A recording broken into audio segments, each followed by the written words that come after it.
Chers amis du Rasso, joyeux Noël à vous tous. Le Christ est né au milieu des ténèbres de ce monde et, eh bien ça change beaucoup de choses pour nous tous.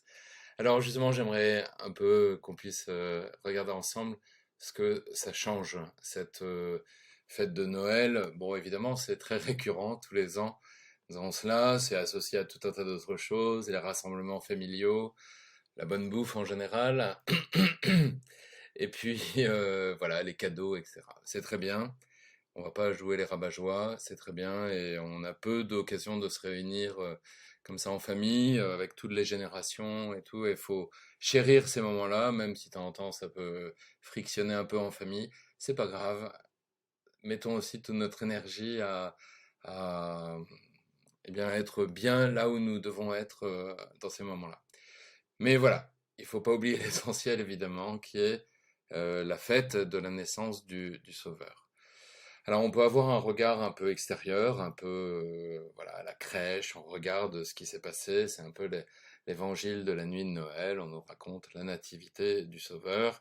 On peut avoir le regard du 25 décembre avec l'évangile du prologue de Saint Jean. Au commencement était le Verbe, donc une contemplation plus théologique et moins historique de l'incarnation.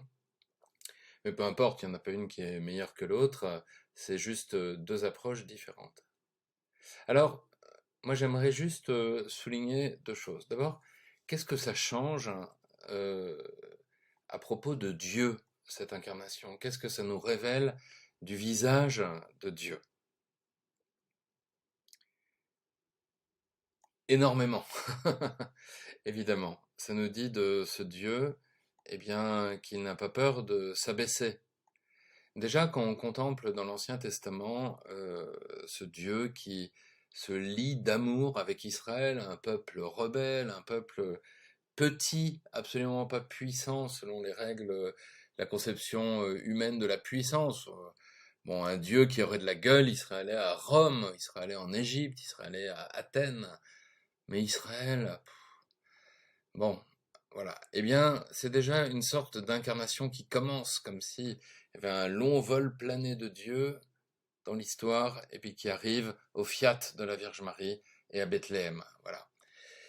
Et donc, ça nous dit énormément de ce Dieu, du visage de ce Dieu, qui n'a pas peur hein, de s'incarner, qui n'a pas peur de toucher l'histoire des hommes, qui n'a pas peur de se mêler à la chair humaine. Il n'a pas peur de se mêler à la pâte humaine. Et ça, bah, c'est immense. Parce que, évidemment, si on interroge un peu l'homme de la rue, qui habite aussi dans notre cœur, eh bien, comment dire, on a tous une conception de Dieu assez haute, lointaine, un Dieu, voilà, qui balance des éclairs à droite à gauche quand il n'est pas content, euh, un peu une conception jupitérienne de Dieu. Bon. On a tout le contraire ici. Et le récit de la nuit de Noël, voilà, tout se passe dans la pauvreté. Dieu né dans une grotte entre le bœuf et l'âne gris. Vous voyez, c'est quand même une humilité totale, totale. Et on n'aurait jamais pu imaginer une telle chose. Moi, je l'aurais pas imaginé. Si j'avais dû gérer les choses à ma manière, je l'aurais pas fait de cette manière-là. J'aurais fait un truc qui a un peu plus de gueule, quoi. Eh ben non, il le fait dans l'humilité. Ce Dieu qui aime l'humilité, il l'aime pas comme ça. Il veut révéler quelque chose ainsi. Il veut révéler quelque chose de son visage, de son identité. Dieu est humble, en fait. Dieu est petit. Et je pense que même dans les rapports trinitaires entre le Père, le Fils et l'Esprit Saint, eh bien, il y a quelque chose de l'ordre de l'humilité, parce que tout amour est humilité. Tout amour est service. Ça doit parler peut-être à notre conscience scout. Voilà, tout amour est un abaissement, tout amour est une offrande, tout amour est un renoncement à soi d'une certaine manière. Donc, dans cette humiliation, dans cette descente un peu du Verbe sur terre, nous est révélé quelque chose vraiment de l'identité profonde de Dieu. On verra la même chose, chers frères et sœurs du Rasso, sur la croix du Sauveur. C'est exactement le même mystère, comme le dit le cantique, il est né le divin enfant, de la crèche au crucifixion. Hein. On a bien le même mystère qui est révélé ici, qui est à l'œuvre. Donc, Noël nous dit énormément de choses sur l'identité profonde de Dieu. Deuxième partie, ça nous dit aussi énormément de choses sur ce qu'est l'homme.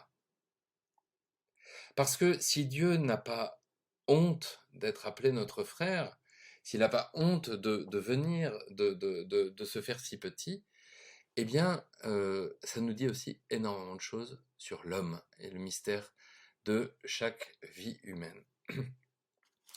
Si Dieu a accepté de descendre ainsi dans la chair, eh bien, c'est que l'homme mérite, aux yeux de Dieu, mérite pas par sa propre grâce, mais par ses propres dons, ses propres talents, mais par la grâce de Dieu, l'homme a été choisi par Dieu, voulu par Dieu, et en se faisant l'un d'entre nous, il nous dit que toute vie humaine aussi est sacrée.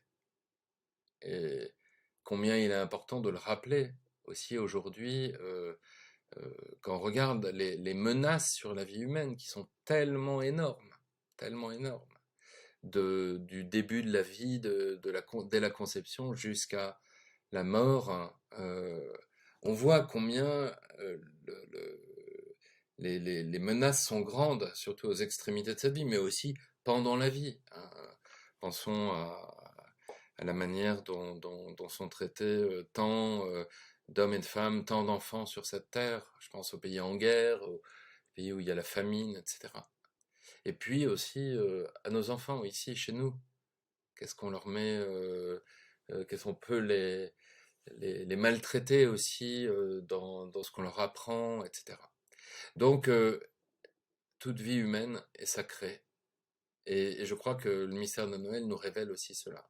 Je repense au conte de Noël, à la pastorale des Cent Ans de Provence. J'y étais un peu abreuvé dans ma jeunesse.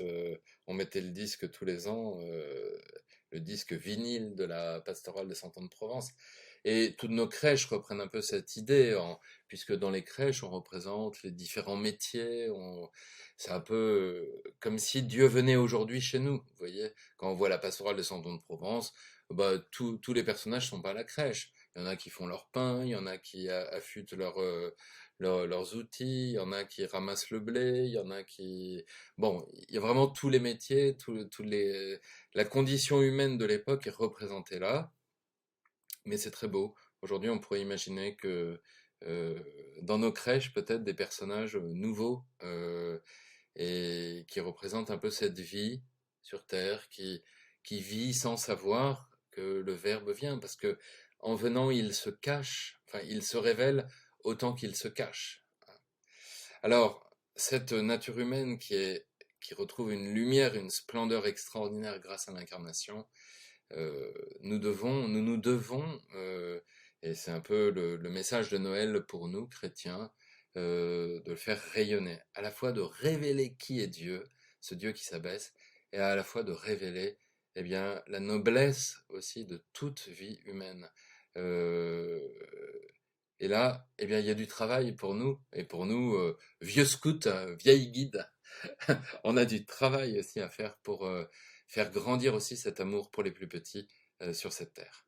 Chers frères et sœurs, joyeux et Saint Noël à tous. Au revoir.